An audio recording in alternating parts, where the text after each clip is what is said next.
And now to introduce our guest speaker and to moderate the follow-up questions and answers, please welcome the chair of our Elections Task Force, Bernie Clark.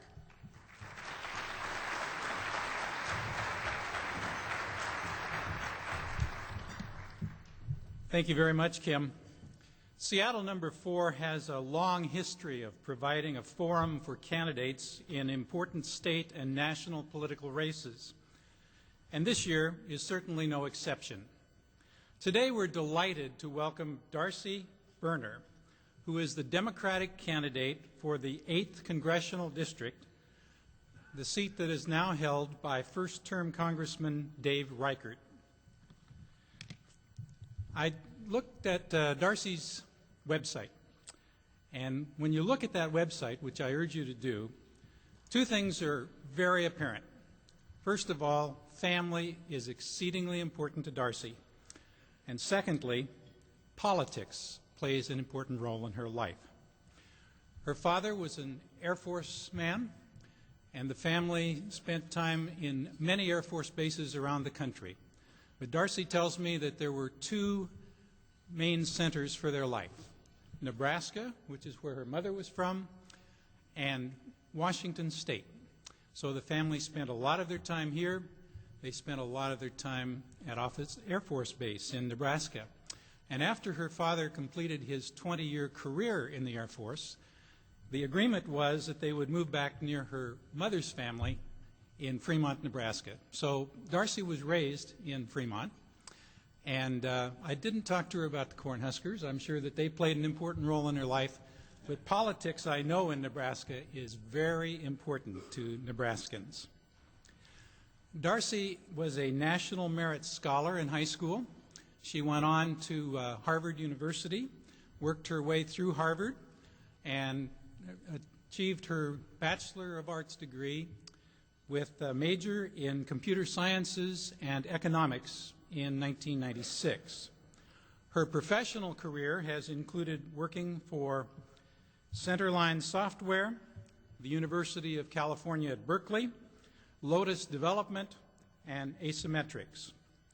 In 1998, Darcy's husband was offered a job by Microsoft, and so the family moved from California to the Redmond area. And 2 years later, Microsoft offered Darcy a job. She worked there for 4 years. She joined the Microsoft team serving as lead product manager for Microsoft.net. Darcy and her husband Michael are the proud parents of a 3-year-old son, Henry Burner, who, unlike his mom, is growing up in a Democratic family near Carnation, Washington. His mom grew up in a Republican family in Fremont, Nebraska. Darcy has been a local Democratic Party activist. 2 years ago, she was a volunteer for the Dave Ross campaign in the 8th Congressional District race. And after attending a Camp Wellstone training, Darcy decided that she'd enter her own political race and is seeking Washington's 8th Congressional District seat in the general election on November 7th. Following her remarks, Darcy is looking forward to hearing your questions about her political candidacy. But right now, please join me in a warm Seattle number 4 welcome for Darcy Burner.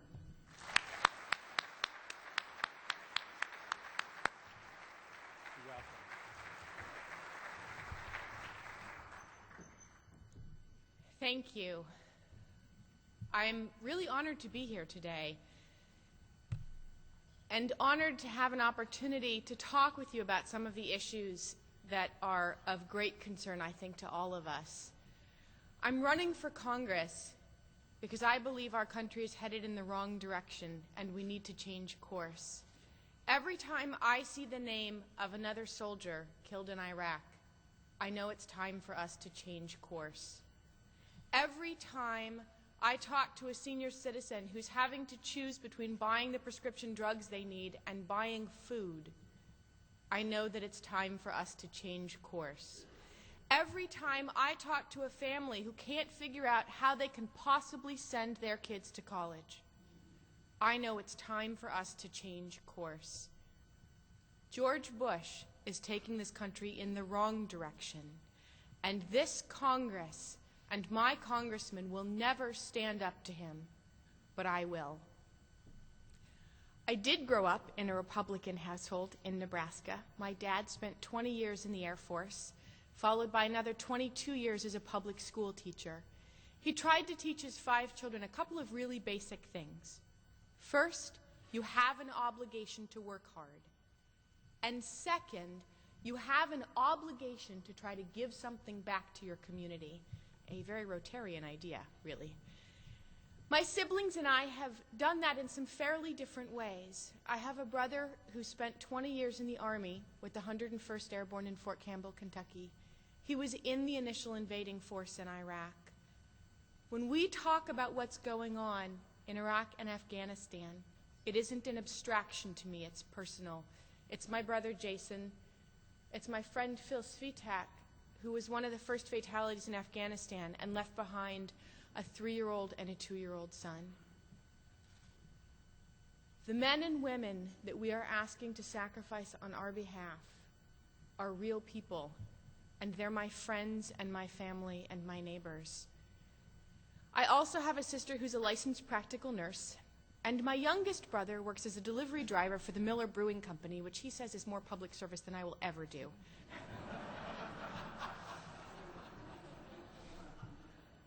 I took a slightly different path than my siblings. I got a National Merit Scholarship and a degree in computer science and economics from Harvard. I thought that the thing that I would do that would make a difference would be to build software to solve problems we couldn't solve, find cures for diseases, help businesses run more efficiently, help families communicate with each other. And I had a great time doing that for about a dozen years, including almost 5 at Microsoft. But 3.5 years ago, something happened that changed my perspective, as it does for most of the people to whom it happens, which is that I gave birth to my first child. And I took a step back and I said, how do I give this child the kind of life I want him to have? But the more I looked at the problem, the clearer it became to me that there was no set of choices that I could make as an individual parent that would be sufficient to give my son the kind of life I wanted him to have, because this country was headed so much in the wrong direction. I want my son to grow up in a country where we keep our promises. I want my son to grow up in a country where we prioritize making investments in the people of this country and our future.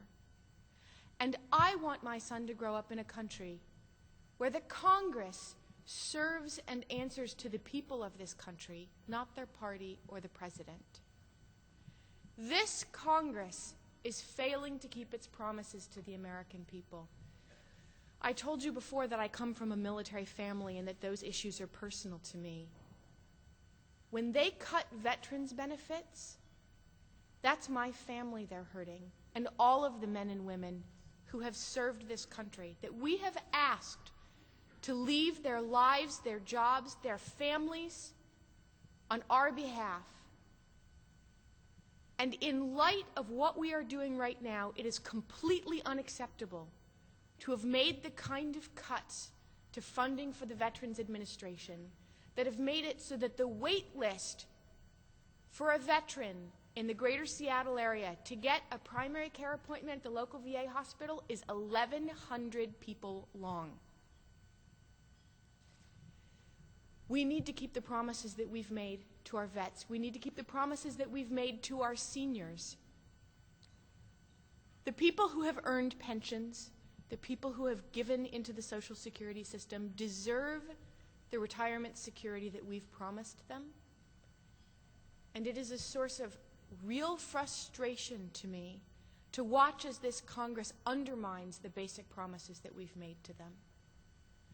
I want a Congress that invests in the people of this country and in our future. I have a 3.5-year-old to think of. And we all know that education is the key to opportunity in this country and all over the world.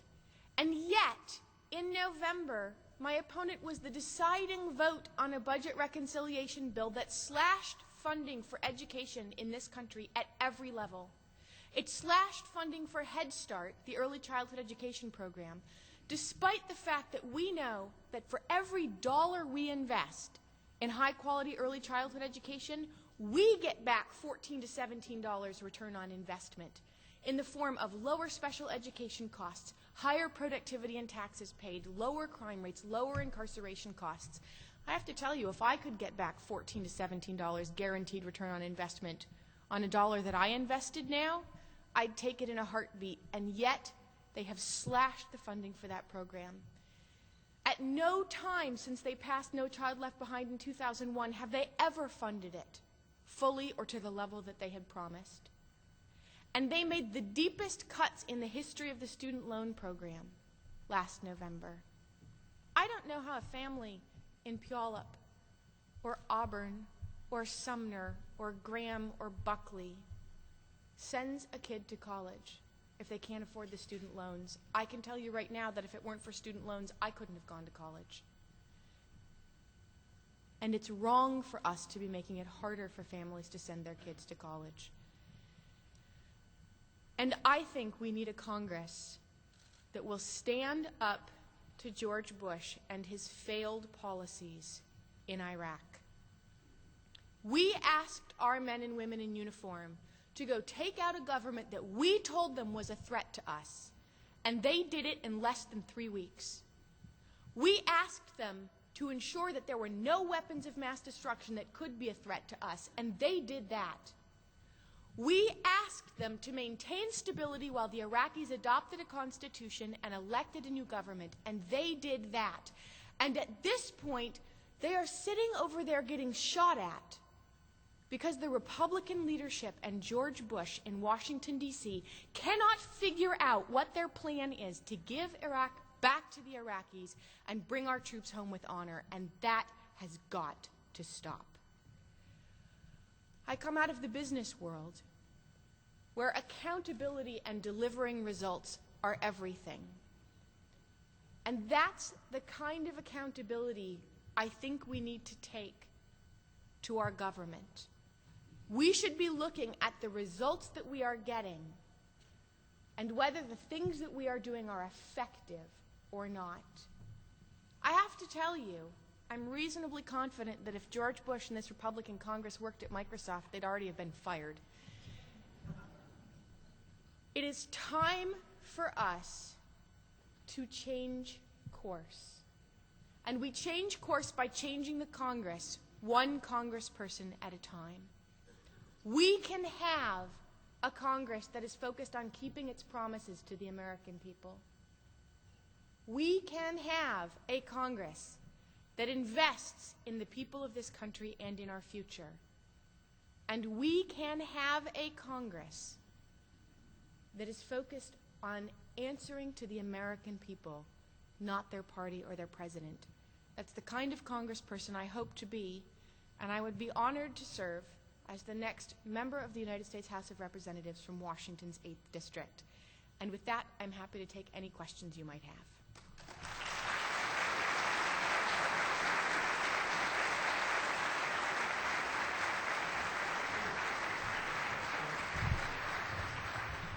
Thank you very much, Darcy. Now we want to hear from you.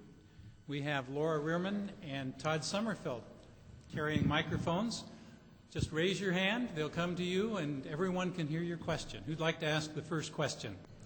Right here. We need the mic because we want it on tape.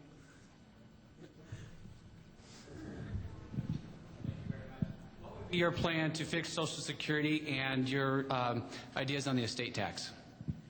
So, with respect to Social Security, the Social Security system is actually in pretty good shape for several more decades. There are some minor things we might want to do to ensure that it remains as strong and solvent as we would like it to be. I've said previously that there are some things that we could look at. For example, raising the cap on the amount of earnings that are currently taxed by the Social Security system, which currently stops at about $90,000. That's an obvious thing to do, and every nonpartisan reasonable estimate says that that's sufficient for the Social Security system. Now, I want to be clear that we have a problem in Medicare that is much bigger and more urgent than that. We have got to fix this country's health care system, and that Medicare will be in crisis long before Social Security is. but I'll wait until somebody actually asks about Medicare before I talk about what we need to do to fix that. Question over here. With respect to the estate tax, I think we need to look hard at making sure that first, working families have a real opportunity to be successful in this country, and that our tax system makes that possible. I think that actually right now the taxes on working families in this country are probably a little high, and that the very wealthy and corporations pay their fair share, and the tax structure is set up to make sure that that happens. Hi, Darcy. My name is Brian. Thanks for coming to speak to us today. Happy to be here. Like you, I'm a Harvard graduate. Like you, my brother has served in Iraq. He is there today as we speak on his second tour. Like you, I want America to keep our promises, as you mentioned was vital. Besides the soundbite of changing course, do you have some idea or alternative to help this unity government that has been democratically elected, that is suffering tyrannical attacks by terrorists with violent intimidation, for us to help in Iraq? So, what's the plan for Iraq? Is that the short version of your question? And it's a fine question. One of the things we need to start with is asking the 8 questions that Colin Powell proposed in 1992 as part of the Powell Doctrine. Heaven forfend, I should quote a Republican. But he proposed that there were some very basic questions that we have to ask to understand how to deploy our military effectively in any military action that we engage in. Have we exhausted all of the non-military options to solve some particular problem? Do we have a clear set of objectives that we are trying to achieve, and what are they? Do we have a realistic plan by which we can achieve those objectives? Have we allocated the resources that are necessary to carry out that plan successfully? And do we have an exit strategy to bring our troops home with honor? Our Congress should have asked those 8 questions prior to our entry into Iraq. But it is certainly one of the first things that we have to do to understand where we go from here. We need a Congress that is willing to stand up and say, it is not sufficient to say, I'm going to abrogate my constitutional oversight responsibilities and put my trust in the President, when the right thing for Congress to be doing is to be asking the tough questions and demanding the answers, because they have an obligation to the American people and our military to do so. The military has indicated that they can provide the answers to those 8 questions if they are allowed to answer them, but that the Congress hasn't been in a position to ask, and this administration hasn't wanted those questions asked, and that has got to stop. Bob Rosner. Representative Mark Foley.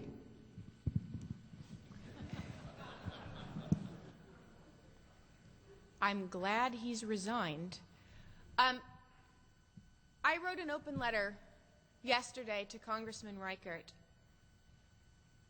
The halls of Congress and the People's House have been blackened by what Mark Foley has done. We have an obligation to protect the children that we send as pages into the House of Representatives. And the people who knew that this was happening and did nothing about it need to be called to account. There's every indication from what I'm seeing that at least some of the Republican leadership knew about this and chose to do nothing about it, putting at risk 16-year-old boys who should have been in a safe environment. My priority is to protect the American people, and especially our children. And we need to ensure that we have the systems in place and the people with the integrity that is necessary to do that. Obviously, we'll see how it plays out in the next several weeks. Laura, you have someone? Thank you. Thank you very much for coming today. We appreciate having you here. You indicated that you thought working families should pay less tax and the wealthy and corporations should pay more. You know, I was reading somewhere in the paper the other day that the top 30% of the income, folks with the higher incomes pay 70% of the taxes, and that's why they put that graduated tax scale in place. Would you comment on that? Sure. I have spent my life traversing the income tax brackets, which is a good thing from the perspective of the idea of the American dream. I grew up in a household, well, my parents grew up in households where they had dirt floors, and I don't think either one of them as a child had a toilet that actually flushed. That gives you a sense. The family that I have in Rochester, Washington mostly lives in manufactured housing. I did not grow up in a wealthy household, but I was given opportunities to work hard, to do well, and investments were made by this society in me to make it so that I could do reasonably well financially. I'm the product of a public school education, of federally subsidized student loans, of national merit scholarships, of an industry that grew up because of government investment in technology. And without those investments in me, I could not have done well in this world. I am very, very grateful for the investments and happy to pay my fair share in investing in what it's going to take for the next generation of people to do well, even if that means that I pay substantially more in taxes than somebody who is struggling to get by on a waitress's income while raising children. I think that is reasonable and fair, and I hope that those of you who are doing relatively well financially agree with me that we owe it to this country to make the investments in the next generation of industries, in the public infrastructure, in our children, in education, and that it makes sense for the people who have benefited the most from the investments already made in this society to bear the lion's share of that next generation of investment. Skip Rowland. Thank you. I'd like to shift the focus to business, and especially global business. And it's sort of complex because it includes immigration and what that is doing to the bottom end of our business economy. It also includes globalization, which functions at the top. Now that we're in a global society, what are you going to do to protect American business interests so that our jobs don't get shipped overseas, so that our employment stays at a level where we can afford to buy goods made in America? Thank you. Thank you. It's a good question. And we are in a global economy. That was certainly incredibly apparent to me in my role at Microsoft, in which I did a lot of work overseas. I was responsible for some global programs that the company was working on. And we do have to think about how we're going to deal with some of the challenges that come about because of globalization. There are a couple of things that I think it's incredibly important as a country that we do. One is to invest in the next generation of industries that are going to be a competitive advantage for this country. I spend a lot of time talking about our energy policies and the impact of our energy policies on the future of this country. Not just for environmental reasons, not just for national security reasons, but because that has a huge impact on what jobs we have here in the Puget Sound area in the next 10, 20, 30, 40 years. I sat down earlier this year with the CEOs of a bunch of companies in the 8th District that are working on the next generation of energy technologies, the next generation of solar cells, wind turbines, plug-in hybrid technologies for vehicles, equipment that can extract energy from ocean movement in a clean, non-polluting way. And our current energy policy, which has given about $14.5 billion in subsidies to the big oil companies, while shortchanging next-generation energy, makes it almost impossible for those companies to get off the ground. If we make the investments we should be making in the next generation of energy, through things like the new Apollo energy legislation that Congressman Jay Inslee and Senator Maria Cantwell have introduced into the Congress, that means good jobs here, where we have the high-skilled manufacturing workforce and the high-skilled engineering workforce to actually create those technologies and ship them worldwide. That has a huge impact on this region, and we should be making those investments. In addition, we need to make sure, as we do trade agreements with the rest of the world, that we do them in a way that the playing field for American business is level and fair. We need to make sure we have a choice about whether we will ask the rest of the world to live up to our labor standards or we will go to the lowest common denominator. Whether we will ask the rest of the world to live up to our environmental standards or whether we will go to the lowest common denominator. Whether we will ask the rest of the world to live up to our intellectual property standards or go to the lowest common denominator. And I am a huge believer in saying that the direction that we want to go is to work hard to have the rest of the world live up to our standards in all of those areas so that we can have the kind of quality of life all of us would like to have and would like our children and grandchildren to have. And I think that's probably a sufficient answer for now. Thanks. Ralph Monroe. Thank you for taking my question. You mentioned in the beginning Iraq and Afghanistan, then you went to Iraq and talked about it. How do you feel about Afghanistan? Is a separate feeling about that, or is it the same? We were clearly right to go into Afghanistan.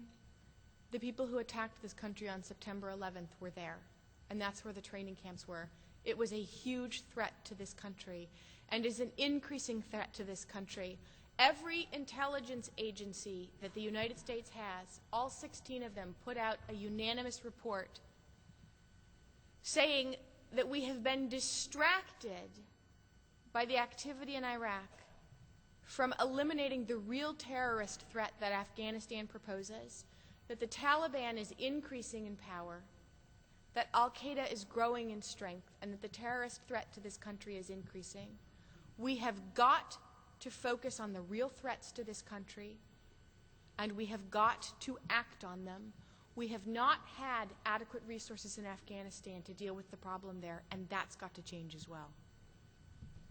And I think I'm out of time, so thank you very much. Hey, that was just terrific. I told you the questions would be good.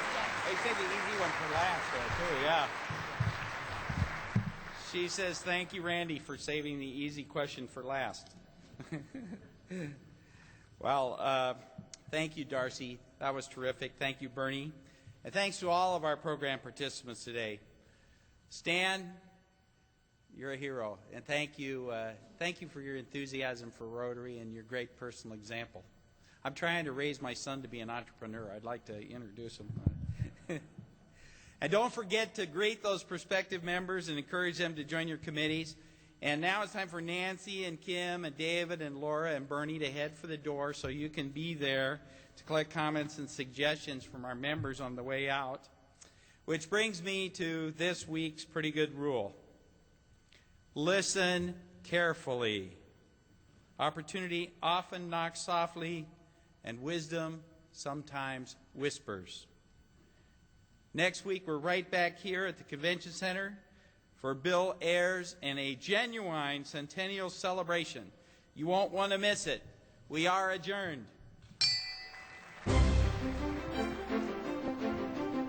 Seattle Rotary Online is made possible in part by a grant from First Choice Health, now providing return-to-work services that help get absent employees back to their jobs. Healthy employees produce healthy companies at First Choice Health. And by Enterprise Seattle. For over 35 years, Enterprise Seattle has provided client-based economic development services to businesses throughout King County and its 39 cities. More information on Enterprise Seattle and how they help businesses grow and prosper can be found at www.enterpriseseattle.org.